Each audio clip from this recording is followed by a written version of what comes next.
on a une chance que quelqu'un soit né à Toulouse et qu'on parlait des orchestres symphoniques de Londres. Parce qu'on connaît une demoiselle qui vit à Londres, je crois, depuis très longtemps, je crois 19 ans, qui est au Royal Opera House, Chef d'orchestre. qui est chef d'orchestre. Et je me suis dit qu'on allait l'appeler. Oui, c'est incroyable. Tu m'as dit ça tout à l'heure. Oui, on va l'appeler. On va appeler une chef d'orchestre qui est née à Toulouse, qui a grandi ici, qui travaille à Londres dans les plus grands opéras, c'est émouvant. Qui en plus est gauchère. Donc je vais lui demander parce que on va essayer. Il faut que tu le mettes au-dessus. Ici là. Allô. Oui. Bonsoir. Allô. Est-ce que c'est bien Sonia, s'il vous plaît? C'est bien Sonia, oui.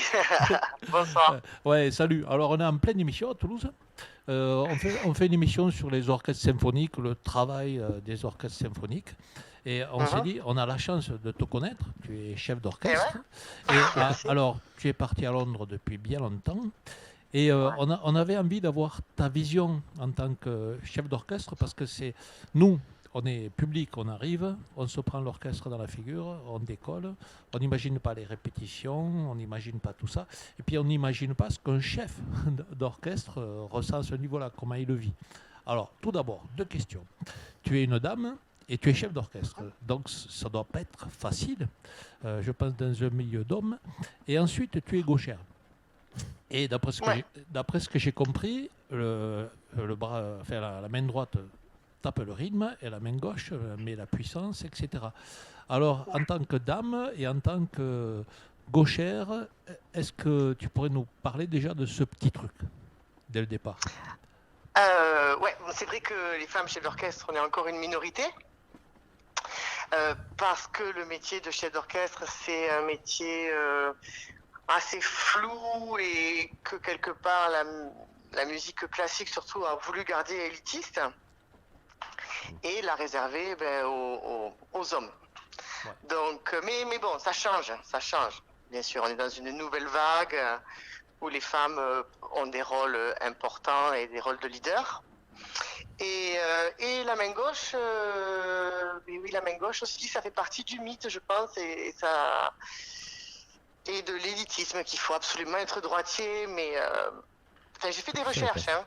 Si ça avait aidé mes instrumentistes, et si c'était pour le bien de la musique, je dirigerais avec la main droite. Mais en fait, après avoir fait des recherches, je me suis aperçu que le seul lien avec le bâton dans la main droite et l'expression à la main gauche, ça vient du Moyen-Âge et c'est rien d'autre que se battre avec une épée dans la main droite et se protéger avec le bouclier, le cœur qui est à gauche. D'accord, ça vient de là. Je sais pas si. Donc rien à voir. Est-ce que vous m'entendez, Sonia, Nicolas? Pardon? Est-ce que vous m'entendez? Si je parle, je suis loin, moi. Ce soir, on évoque un peu les orchestres symphoniques qui sortent un peu de la musique classique quand ils vont vers le métal, vers la musique de jeux vidéo. Est-ce que ces orientations-là sont inspirantes quand on a étudié le classique? Peut-être qu'on a été élevé comme vous, peut-être dans une école très classique. Est-ce que c'est excitant? Est-ce que sont des challenges importants pour vous ou pas du tout? Ou vraiment pour vous, c'est le symphonique doit aller avec le classique? Je repasse le téléphone. Non, pas du tout. Ça me faisait. J'ai écouté votre émission là depuis le début. Ah ouais. Et non, ça fait plaisir que d'autres genres musicaux, autres que la musique classique, se régalent à prendre le son d'un orchestre symphonique en plein dans les oreilles, en plein dans le visage, parce que c'est une vague, c'est une intensité instrumentale qui est assez unique, et ça fait plaisir de partager ça avec d'autres genres musicaux. Et d'ailleurs, vous avez cité le London Philharmonic Orchestra et le London Symphonic Orchestra, et j'ai bossé avec eux, et j'ai fait le seul opéra que Ravi Shankar a écrit, Sukanya, où on s'est carrément mélangé avec des instrumentistes indiens. Et non, c'est top, c'est super. Et puis c'est bien, ça démocratise et ça la musique classique et ça rend plus accessible, parce que l'orchestre, ça peut, tu sais, aller dans des concerts classiques, ça peut impressionner, il y a plein de gens qui n'y vont pas, et c'est génial s'ils découvrent ça au travers d'autres genres musicaux, mais génial. Tout à fait, merci beaucoup. Il me semble que tu as fait un concert, que tu dois faire un concert avec Alexandre Tarot, pianiste absolument Ouais, merveilleux, sur des musiques de films. ouais. Ouais, c'est vrai. Bah, moi, j'ai pas choisi, j'ai rien à voir avec le choix. C'est vraiment Alexandre qui fait cette tournée et qui a choisi les morceaux qui l'ont émeu et qui a voulu mettre ça avec un petit symphonique, voire un orchestre de chambre. Tu vois, c'est plus petit et puis c'est plus intime. Je crois que c'est ça qu'il voulait aussi comme atmosphère. Tu vois, un orchestre plus de chambre. Voilà, après j'ai vu que tu as joué pas mal d'opéra. Ouais, c'est plutôt mon répertoire, hein, c'est opéra. Alors, parce que pour moi, l'art le plus complet, alors peut-être que je me trompe, c'est en tant que mélomane, quoi. Pour moi, l'art le plus complet, c'est l'opéra.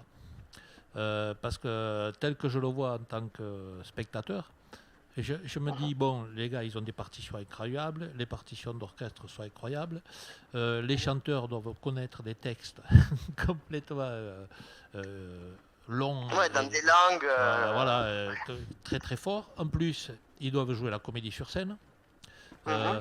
Ils doivent se taper des costumes certains qui sont anciens. Moi, je me rappelle, la dernière fois que j'ai discuté avec Ludovic Tézier, il venait de faire un opéra, Ah oui, oui. il venait de faire Boris Goulounov à Moscou.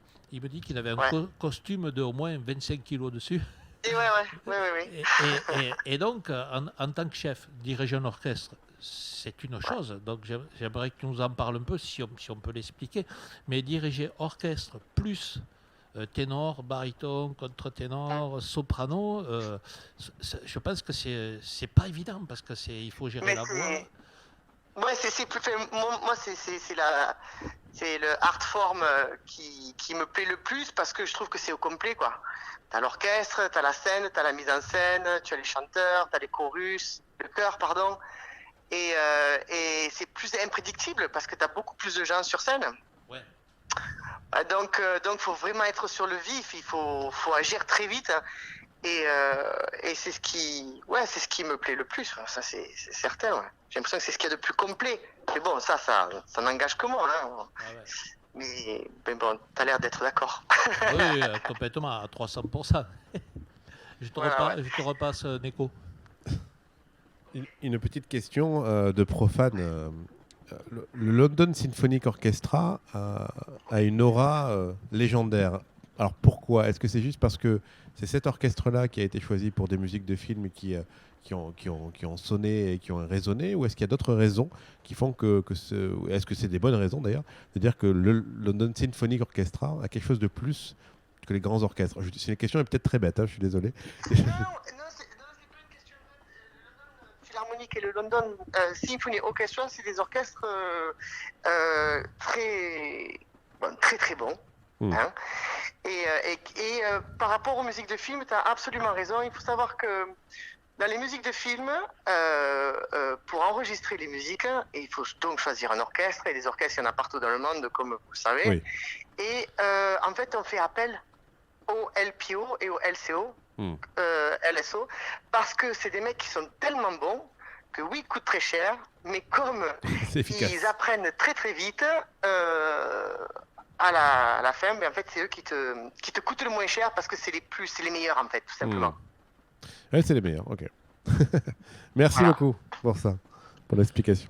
Alors, dis-moi ça. Est-ce que tu pourrais, c'est pas évident comme question, nous donner la vision d'un chef d'orchestre sur un orchestre? Comment toi tu le vois? Je sais pas si c'est facile à expliquer ça. Bon, alors ça, le métier de chef d'orchestre a beaucoup évolué. Et maintenant, on a une génération de chefs d'orchestre qui bossent vraiment dans la collaboration. Évidemment, c'est pas démocratique, on va pas se mentir. Parce que si on est 200 sur scène et qu'on a tous une interprétation un tout petit peu différente de l'œuvre, bon, mais ça va être vite le bordel en fait. Il faut une interprétation et le chef d'orchestre, il sert à ça.